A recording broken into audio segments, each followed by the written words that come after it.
আসসালামু আলাইকুম বন্ধুরা, একটি কমলা আঁকতে প্রথমে একটি সুন্দর করে গোল করতে হবে। এভাবে আমরা গোল করব। একটি গোল করার পর এই পাশে এখান থেকে দেখুন ধরলাম এবং অর্ধ গোল করলাম। এবার এই বরাবর সোজা এটার সাথে মিলে দিব। রাবার দিয়ে আমরা এই অংশটি মিশিয়ে দিব। মিশিয়ে দেওয়ার পর এই দাগটা এই তো দেখুন চোকা করে ডাবল করব। ডাবল করে আবার দেখুন ওপর দিকে যখন নিয়ে যাব চোকা হয়ে এটার সাথে মিলিত হবে। আবার দেখুন একই রকম করে, তবে এটা চোকা দাগ না, আরেকটা দাগ উপরের দিকে নিয়ে যাব। এই মাঝে আমরা একটি অর্ধগোল করব।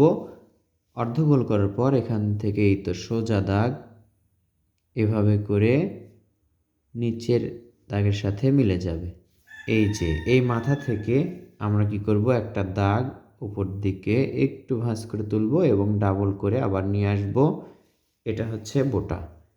এখান থেকে দেখুন এই তো গোলের মতো করলাম। এই যে এখান থেকে এরকম করে আঁকলাম। চাইলে এখান থেকে একটি পাতা আঁকতে পারেন। এই যে আমরা এখান থেকে একটা দাগ দিব এবং দাগ থেকে একটা পাতা আঁকবো। দেখুন কমলা রং করে কত সুন্দর লাগছে। এবার আমরা হলুদ রং করব।